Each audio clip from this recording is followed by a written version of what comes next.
Magandang araw mga ka-garden. Ito naman ay patolang Tagalog. Ayan, nakita nyo. Yan yung may magaspang sa gilid niya. Ayan o. Yan. So patolang Tagalog po ito. Napakaganda. Nandami ng bunga. Actually yung iba ay pwede nang i-harvest.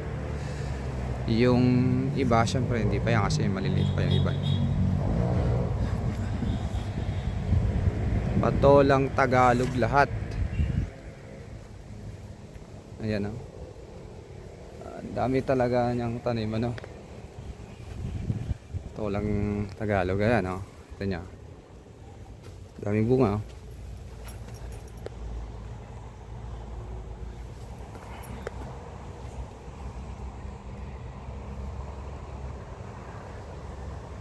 Ito maliliit pa yung iba rito.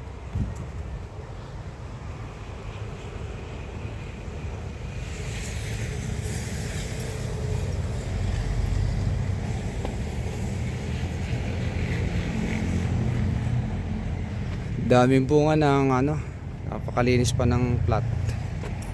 Taniman nila.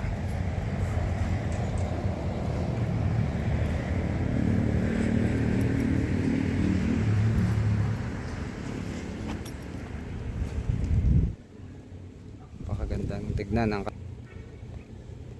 malinis. Napakaganda. Ito malalaki na oh. Pwede na dito.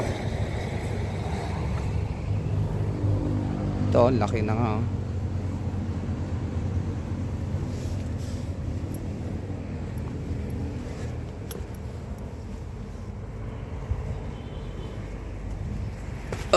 Yun oh.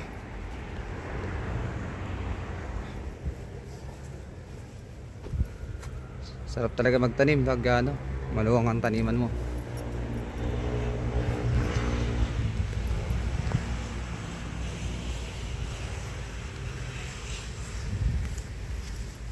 So kailangan na ng sipag pag nagtatanim talaga. So kahit saan ka pumunta, luwang talaga yung kanilang taniman.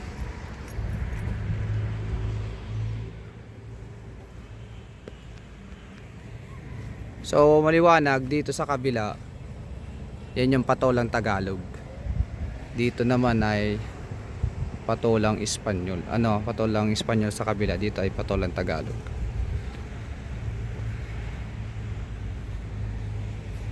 Pakaganda no. May patubig sila, may kuhanan silang tubig eh. Basang-basa pa nga eh.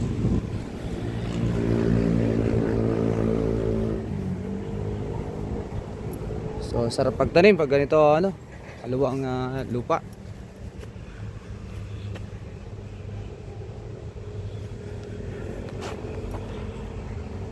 Wala tayong masabi.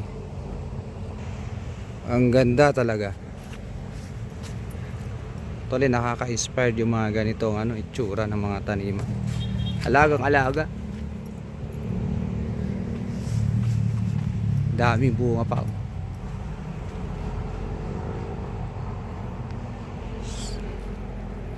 So malapit yung iba siguro malapit na mag-harvest. So paano mga ka-garden?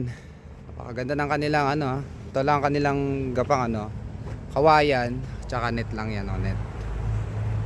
So pwede natin gayahin yan mga ka-garden. Ganito na lang. At ito lang Tagalog.